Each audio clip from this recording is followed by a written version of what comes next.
Good morning, everyone. Good morning. Thank you for coming. My name is John Mason. I'm the chief editor of PHC News Magazine. The magazine goes out to 47,000 plus mechanical, plumbing, and electrical contractors in the industry, and we're a 100% direct request magazine. On behalf of T&B Publishing, Tom Brown, the owner, publishers, Brad Burnside, Dave Schulte, Kate Brown, Diane Spangler, Sadie Smith, and myself, we'd like to thank you all for coming. We think we have a really good panel today. 5 of the best minds, I think, in the industry. They sell energy efficiency, they breathe energy efficiency, they talk it, and I think you'll learn a lot from them today.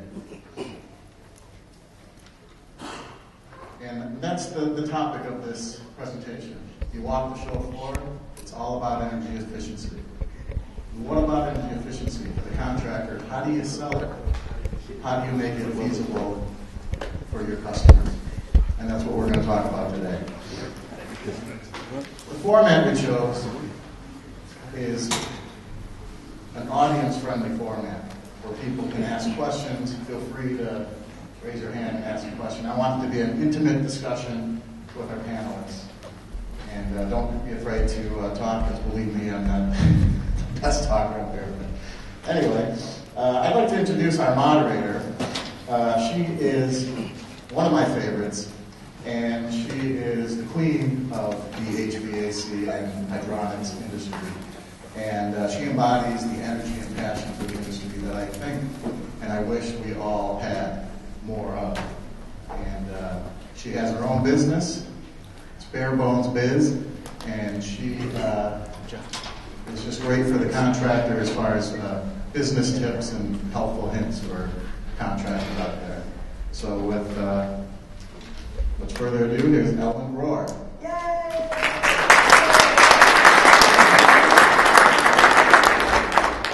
Good morning. Good morning. Good morning. Good morning.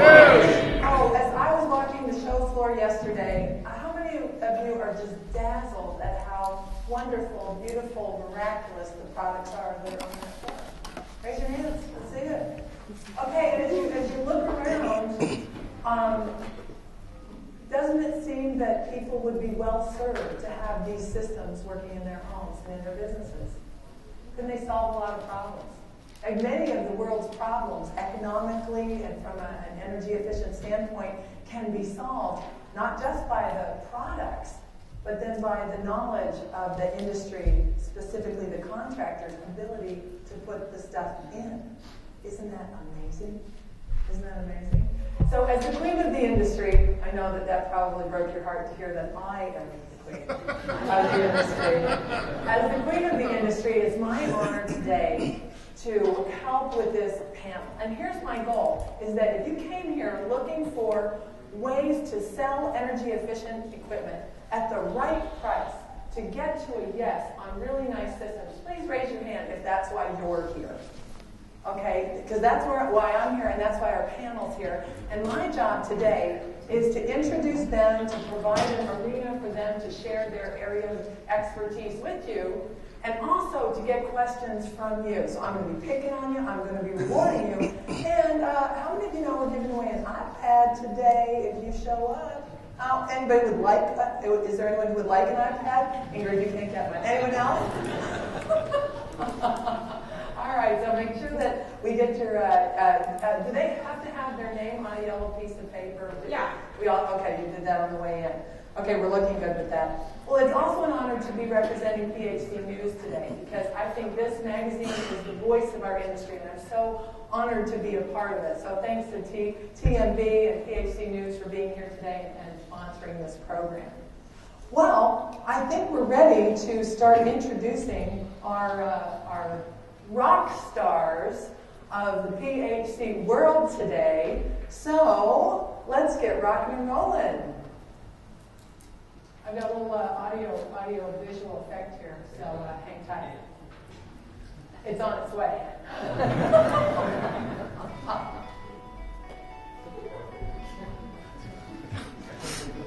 That's right. Let's bring them up. Okay, ladies and gentlemen, welcome our first rock star, Mr. Dave Yates, hailing from FW Behler Incorporated.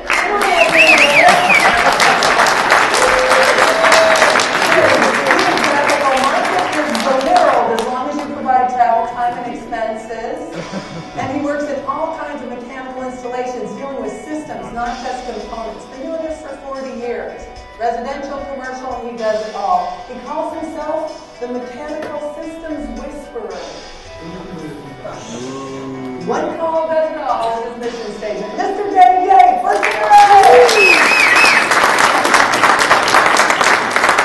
All right, and our next rock star of PHC is Robert Matthew Rohr, Esquire. You might know him as Hot Rod.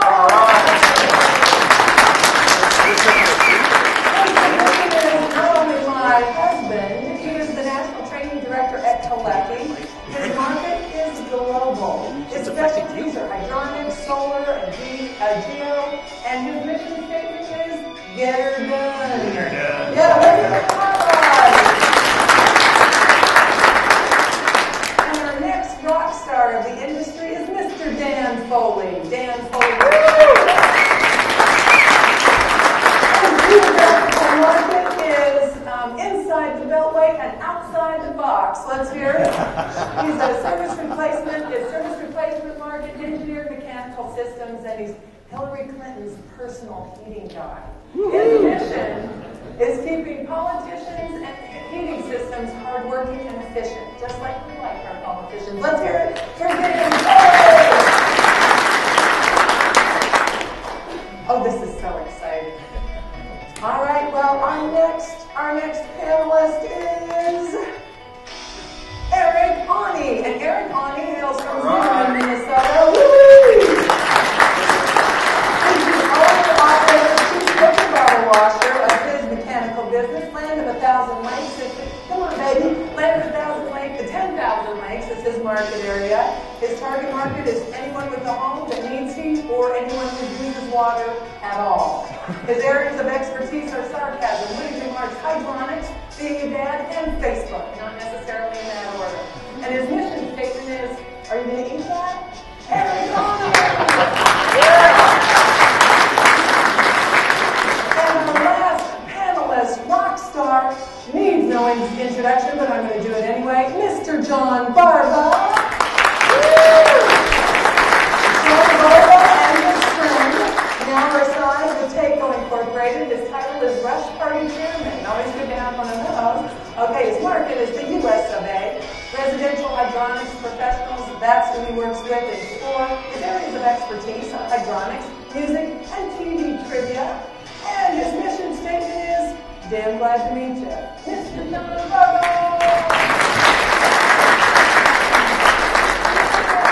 Well, fellows, if you would have a seat. I'm going to start by asking each of these guys to give a little bit of their story, and then I'm going to kick them off with a question. And then you get your questions ready. If you brought one with you today, great, write it down. If you think of one as we go, good, do that. And then we'll reward folks as we go for asking and participating today. Well, let's get started. John, I see you brought a passenger along today. Why don't you go ahead and share a little bit of your story and why you're so encumbered? Well, this was a surprise yesterday. Mr. Yates and his band of bandits kind of accosted me yesterday morning and handed me this thing. This is the Carlson Houlihan Industry Award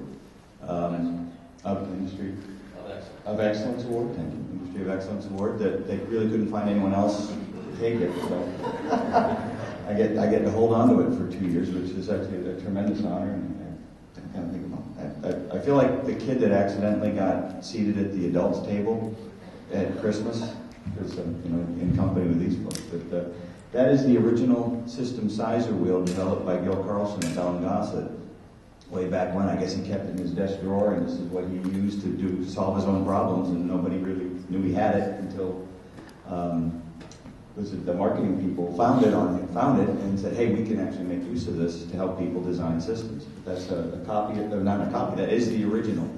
And I get to hold on to it for 2 years, and I have to tell that story pretty much everywhere I go. I think it's kind of like that dude in the gout commercial carrying the uric acid with him everywhere. I don't know what I got to do with that, but it's a great honor, and I thank everybody that bestowed this upon me.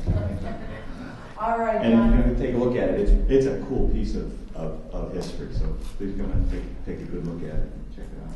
Well, John, before we get started, is there anything, in getting excited about this event today that you wanted to share by way of philosophy or introduction today? By philosophy? Well, I mean, the whole thing is talking about selling energy efficiency, but I think the key word is the first one.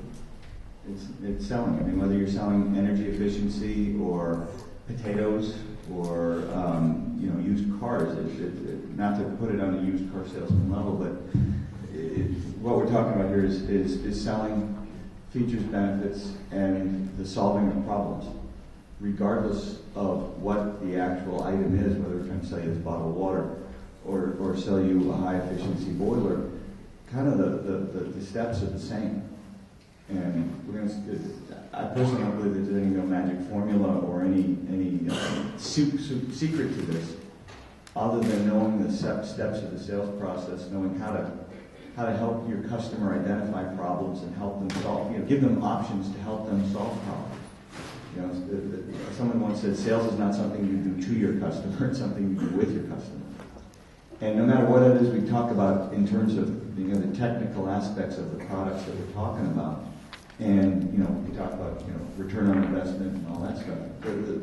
It comes down to just knowing how to sell to help solve your customers' problems. I love the way you say that because, we spend a lot of time and energy on the technical development of our skills. Not me particularly, but in general, one would. And, technical skills, you have to go out and learn, but sales skills can be learned as well. And that's, really the point of our session today. I'm so glad you brought that up. All right, let's go with Dan. Why don't you go next? Share a little bit about your philosophy and by way of introduction to the fine people here today. Sure. My background, I'm a mechanical contractor based in the Washington, D.C. area. We're known for doing large custom homes, and by large, I mean 10,000. Our biggest job to date is a 42,000 square foot home. That's about 40% of my business. And we've been lucky in the D.C. area. We haven't seen the downturn that a lot of parts of the country have seen. We had a little dip in 2010, 2011, but we're going strong now. So I've been lucky just to be in a good economy, a robust economy. The D.C. area, the Northern Virginia Tech Corridor, there's always money flowing, and that's been real good for business. So much so, in the past 2 months, I've brought on 6 new employees. We have a total of 18 employees in our company now. One sage advice I offer to everybody is never ever cut your prices. If you can't charge more than it costs you to put it in, you're not going to be in business tomorrow. And don't worry about what the next guy's doing. He's going to be out of business. So why do you want to emulate him? I've got to say to my clients when they cry about price, I say, if I'm going to lose money, it's going to be on the golf course. It's not going to be in your basement. Well, there's a sales tip right there. I love that a lot. And I'm going to add to that. You can continue to be in business by going into debt, right? You can lose money, and your competitors, you think, why are they still in business? Well, you don't know another man's troubles, but you can go into debt in this great country if you're charging less than it costs you. But thank you for that underline of selling price, certainty. I love that. Eric, how about you? What do you want to share? Well, first of all, I didn't think I would actually be so close to this guy right here, and I think it's because he's Do you want me to move you? Well, no, I think he's already contracted me to carry around his award for the next 2 years. That is one of the stipulations, so he has to bring that everywhere he goes. And well, I'm John Barba's assistant, Eric Aune. I'm from Minnesota. I don't really work for John, but. I operate a very small plumbing and heating company. I specialize in hydronics. I do some high efficiency water heating and solar thermal work. I also teach apprentices and journeymen alike that want to come and learn the craft. So I'm used to talking to people about not only the technical side of things, but how in fact to get into these people's homes or businesses and sell these products. And really what it comes down to is, like John said, sales, and like Dan said, his success is selling himself and his business, and it's not just the technical knowledge, because I think anyone here can take their their main product line and tell us everything we never even wanted to know about it. And that's one of the biggest problems with high efficiency systems, I think, is that people are speaking in a way that their customers are not understanding. It's like they're speaking the Trekkie language or you're speaking that language, and the homeowner was never a Star Trek fan, so they're just not getting it. And I thought you said Trekkie. You were saying Trekkie. Trekkie, Okay, yeah, all right, Trekkie, okay. for Just sure. got that. So I agree with John and with Dan for sure that it's not the product as much as the person that's going to sell these systems. And I believe wholeheartedly that you have to sell yourself in order to get the job. Yeah, because as nice as it all is, unless it's installed properly, it's not going to do what we hope or want it to do. Absolutely well put. Hey, Dave, how about if you go next? Share a little of your philosophy by way of introduction. Okay, my name is Dave Yates, and I own FW Behler Incorporated, one of the nation's oldest mechanical contracting firms. We got our start back in the 1800s and moved to York in 1900. You don't look that old. That's amazing. That's amazing. Yeah. I have specialized in promoting and selling high efficiency equipment and looking at systems rather than components. But the best sales tool that we all have are these two things right here. And by leading customers through questions, they'll tell you what they want. And then the last thing I need to do is always continually remind myself it's not my money. So while some of the prices that I've given out to people would give me a heart attack if I was on the receiving end, they don't bat an eye about sitting down and writing a check for $250,000 for a heating system. That's the first $250,000 sale I had for a radiant heating system was just astounding, and there have been many more that have followed. Did you have to go change your underwear or anything? Was that I had to not drink any more coffee. okay? Just calm down. Yeah, but I have basically for me it's a 10-step program. It starts off with a manual J or some other program for heat loss heat gain calculations that is recognized by the local authorities as being acceptable. Then to select components and to meet, greet, and listen with the customers. Give them a good, better, best, because at the end of the day, if they're not going to choose that high efficiency piece of equipment, I still want that sale. I want their work, and eventually they'll come around anyway. Again, it's not my money, it's theirs. So then I go from that to determine what the energy conservation value is, which is in effect how much money everybody says you can save by using high efficiency equipment. But Robert Bean wrote an article that said we're not really truly saving money because where's the bank account? And we can't truly save energy because if we did, we'd have energy savings accounts that we could withdraw energy from to heat the house. That's a heavy thought. So after that, I thought, well, I've got to change my mindset now and come up with a term that my customers can wrap their brain around, and I came up with energy conservation value. And then from that, I can determine what the return is on the investment for the difference in the cost, not the total cost of that high efficiency piece of equipment, but the difference between what they would have bought versus what I'm trying to get them to buy. And in every case, it does much better than the stock market or real estate could do, so it works out very well. Now I'm going to ask you to get into a little more detail on this. And then just two more things with that is to provide long-term projections of those costs, but the very last thing, ask for the sale. But what I want to underline about what you just said is that you use a process. Yeah. So when you're troubleshooting a system, you use a process. When you're making a sale, you use a process as well. Very nicely done. And there's aspects of that process we want to take into a little more detail in just a minute. That sounds great. Thank you, Dave. Rod, what would you like to share? Well, I'm a plumber by trade. My dad was a plumber, so I switched careers here about 5 years. I worked for Caleffi North America as a trainer, which has been interesting because now I get to travel around and talk to a lot of other people and see how they're doing it. You think you have all the answers until you get out there and see there's a lot of different ways to do it. But I think this high efficiency is something that the customer is asking for too. I think it's not just the sale, but it is the equipment. And it's like when you go into a car dealership, you're going in there because you want a new car. And all the salesperson really has to do is convince them that it's your car or the system that you're promoting. So, I mean, when they call you and they need a system, you just have to go out there and sell them the system. And I think really everybody wants to buy a little bit of energy independence, whether it's a nicer system or a solar collector or something like that. And that crosses all the income ranges. When we do the home shows, we do a lot of trade shows with the company, with the company that they work for. And the people that come up to the booth aren't just the Hillary Clintons or the 40,000 square foot homers. They're the average working people that want some kind of energy efficiency. They want a solar system, they want a higher efficiency furnace or a heat pump or something like that. So I guess one tip that I would have is, when you get a phone call and you recognize the street or the neighborhood not being, the wealthiest neighborhood, don't write them off because everybody's a buyer right now. Very nicely done. Okay, so what I'm going to do is I've got some questions I've been thinking about for the guys. I'm going to ask them a few questions, and then I'm going to open it up to you guys. All right? So you're ready to rock? All right, Barba, let's see what I can do to get the ball rolling with you here. I already lost it. Oh, here it is. Okay, so high efficiency is all well and good, and we hear this buzzword a lot. Doing what's right for the environment is all well and good too.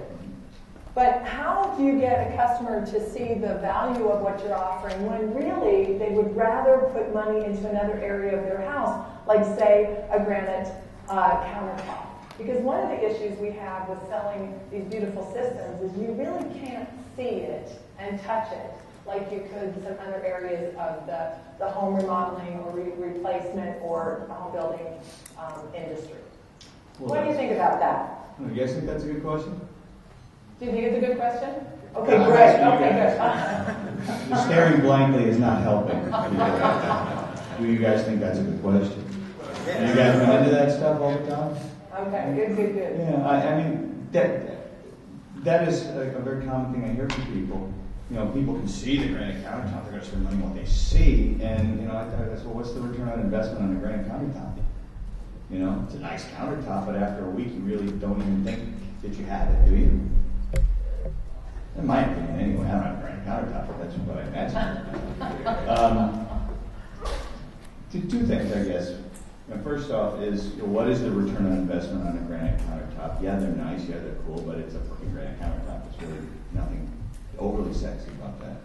Have you ever talked to someone that has installed a new heating system and saw their heating bills the monthly bill gets slashed remarkably? Have you ever, or any of your customers ever come to you afterward and say, wow, I was spending $800 a month last year with this new equipment, that's $500 a year, or some such crazy number.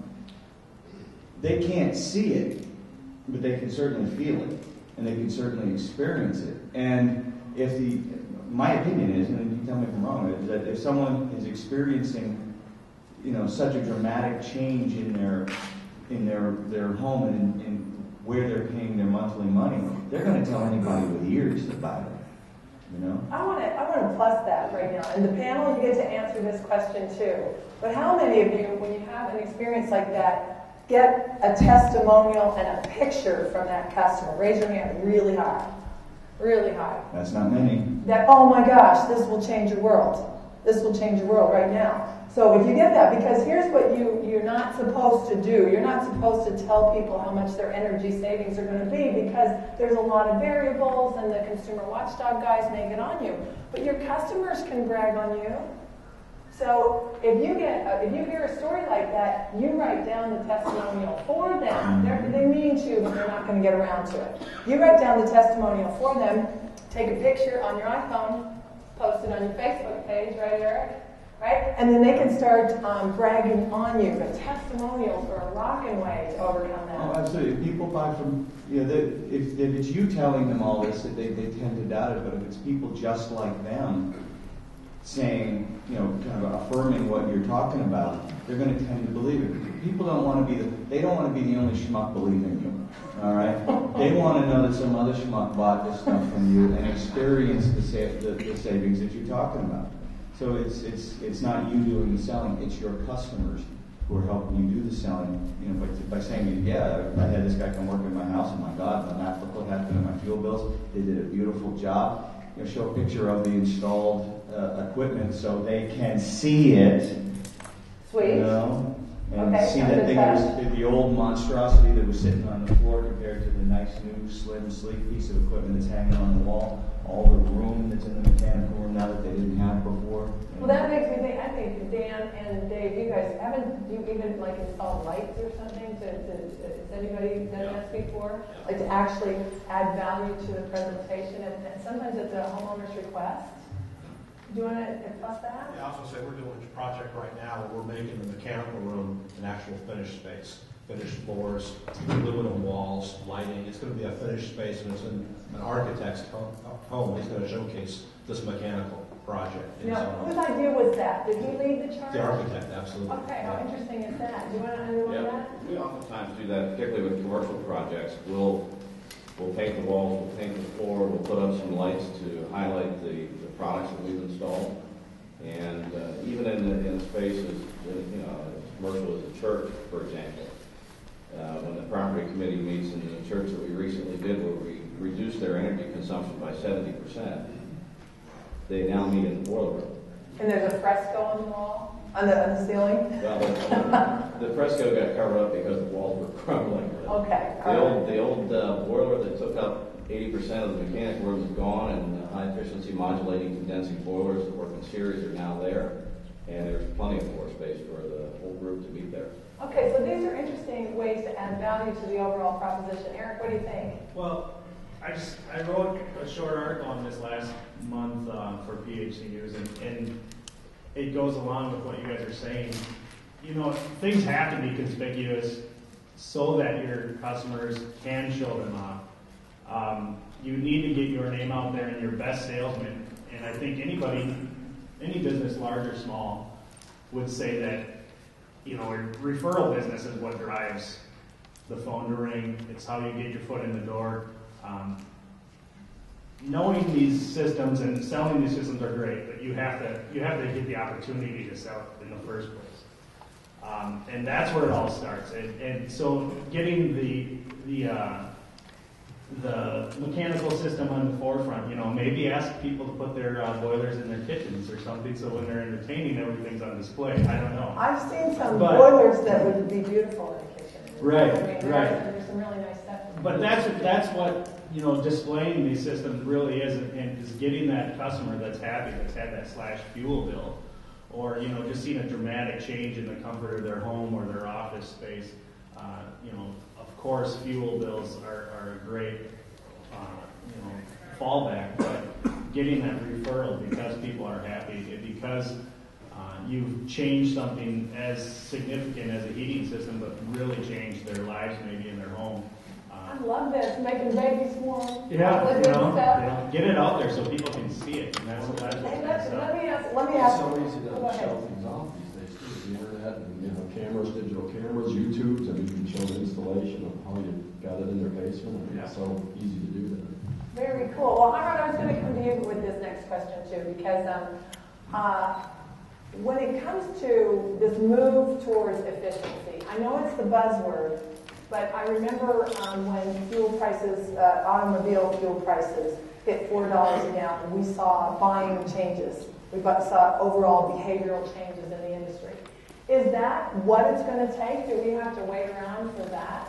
I mean, that's probably coming. That may or may not be coming. There's a lot of politics involved in what we pay for our fuel. But if fuel prices rise, that may make things easier. Do we have to wait around for that? What do you think drives the movement towards efficiency?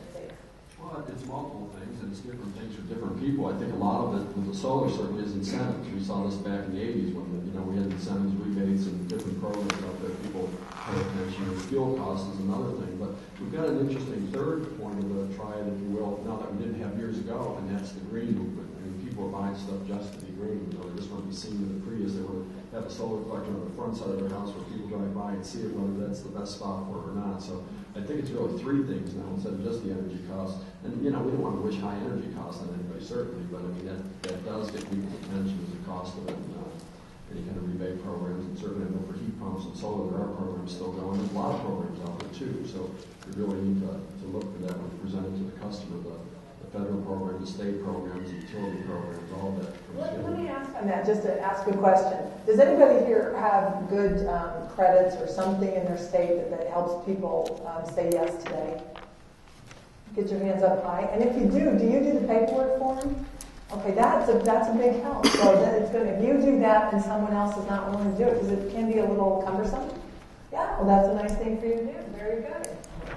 Okay. And don't discount the client's desire for these products and their willingness to pay for it. We're doing a project right now on Capitol Hill, and actually my lead pipe fitter, Brian, is here. I'm going to embarrass Brian. Brian, raise your hand. Woohoo! Hey, shout out, rock on. Brian's my rock star. Yay! But we've got this project, and it's an old, maybe 1900 vintage commercial building on Capitol Hill, and we sold the job with the condensing boiler and solar domestic preheat for 2 panels. Well, the client came back to me and said, well, we want to heat the house with solar. We didn't have a whole lot of roof space, so we were able to up that to 8 panels. And when we crunched the numbers, it really didn't make a whole lot of economic sense. There wasn't enough panels to heat the house, but it gave him a little bit. But the client, he wanted it. I want to heat my house with solar. And we're looking at the numbers in December and January. This is a small percentage. Didn't matter. The client wanted it, and that turned out to be an over $20,000 change order.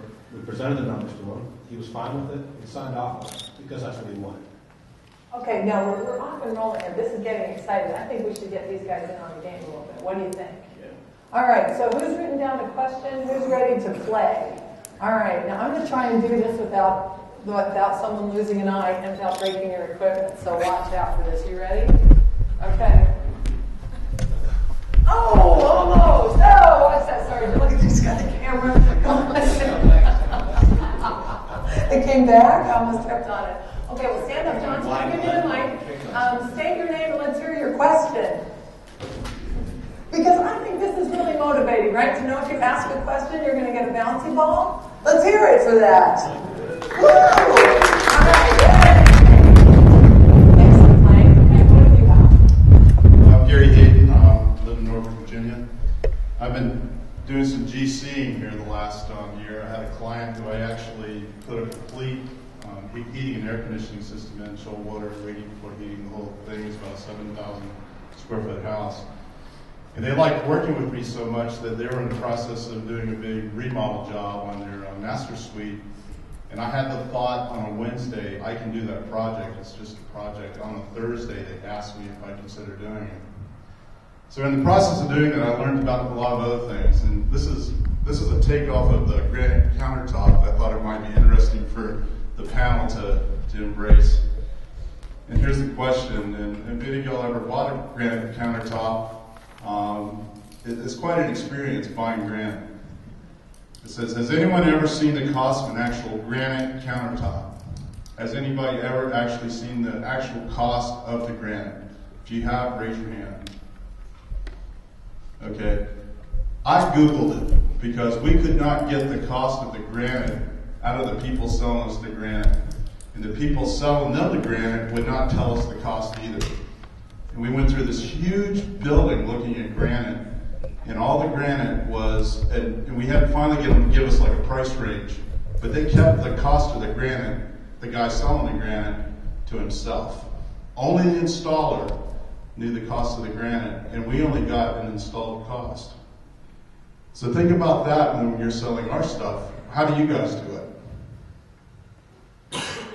I'll jump in. Okay. Gary. We deal with installed costs only. My cost of materials and doing business, that's proprietary. It doesn't matter. It's an end cost to the user. It's important. That's how we deal with it. But what if they Google it? What if they can, because they can find a lot of this stuff online. So what if they do go find the actual cost of the material? How do you then follow up with that communication without it turning into something confrontational? Well, let's let Dan weigh in, and Sure. You can plus it. The value is not the cost of the product. It's in my 24 years of experience applying that product, picking the right product, having skills like Brian has to put that in and make it look neat. That's the value. It's not the cost of the widget. That makes me think about a quick story. Pablo Picasso was approached in a park as he was sketching, and a woman turned to him and said, "Oh, you're Pablo Picasso," and he said, "Yes, I am." And she said, "Would you mind just sketching my portrait?" And he said, "I wouldn't mind at all." And with a single pencil stroke, he sketched her portrait and showed it to her, and she loved it. And she said, may I buy it? And he said, you may. That'll be $5,000.